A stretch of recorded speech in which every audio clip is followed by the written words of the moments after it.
Today on The Occult Detective, we're going to talk about The Magus by John Fowles.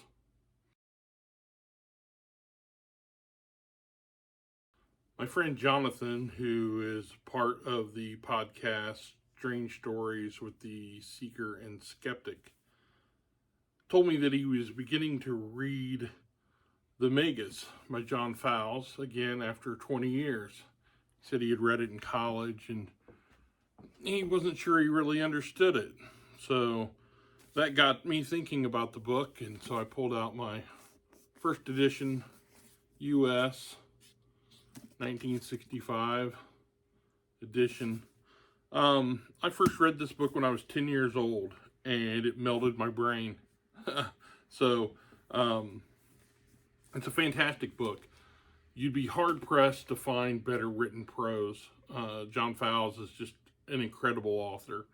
The way he structures his writing is really, really impressive. And the thing is this book I see as kind of an experiment by him.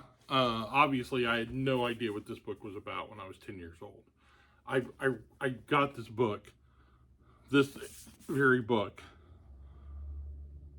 when I was 10 because of the cover.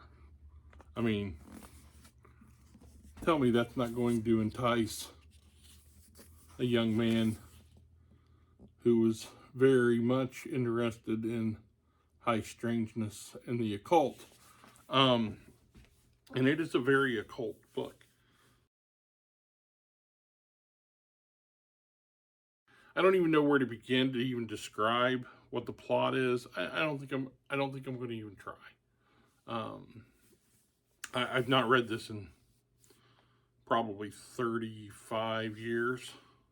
I read it again, just when I was in college, and just because I remembered it, as I said, melting my brain. And that's the thing. Even as I was older, the book is very disjointed.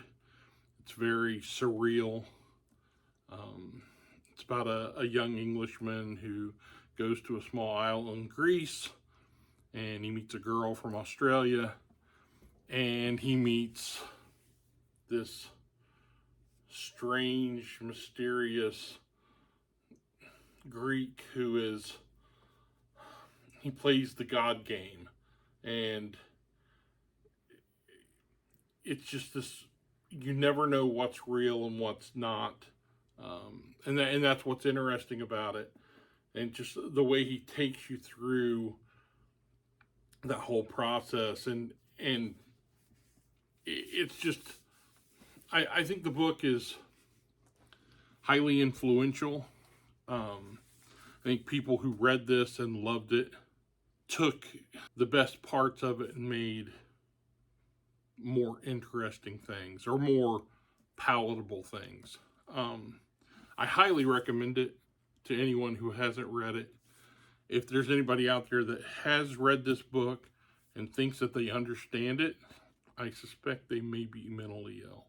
But it's a wonderful book to just kind of lose yourself in. And, it's a meaty volume.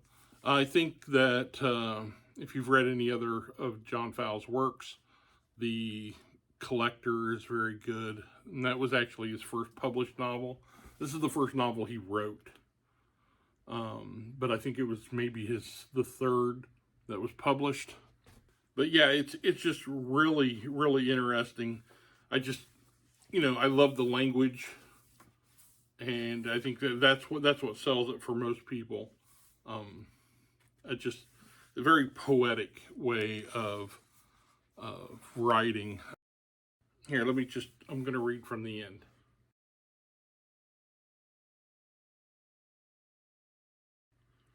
I was so sure. It was logical, the characteristic and perfect final touch of the God game. They had absconded. I was so sure, and yet, after so much, how could I be perfectly sure? How could they be so cold, so inhuman, so incurious, so load the dice and yet leave the game? And if I wasn't sure, I gave her bowed head one last stare, then I was walking. Firmer than Orpheus, as firm as Allison herself, that other day of parting, not once looking back. The autumn grass, the autumn sky, people, a blackbird, poor fool, singing out of season from the willows by the lake, a flight of gray pigeons over the houses, fragments of freedom, an anagram made flesh, and somewhere the stinging smell of burning leaves. 606 pages, and all of it like that. Yeah, I highly recommend it. In fact, I'm going to join Jonathan and reread this, and I do not expect to understand it any more than I did at 10 or at 20, but maybe at almost 60, something else might click. All right, thanks for stopping in. I'll have more for you later this week. Enjoy the winter weather.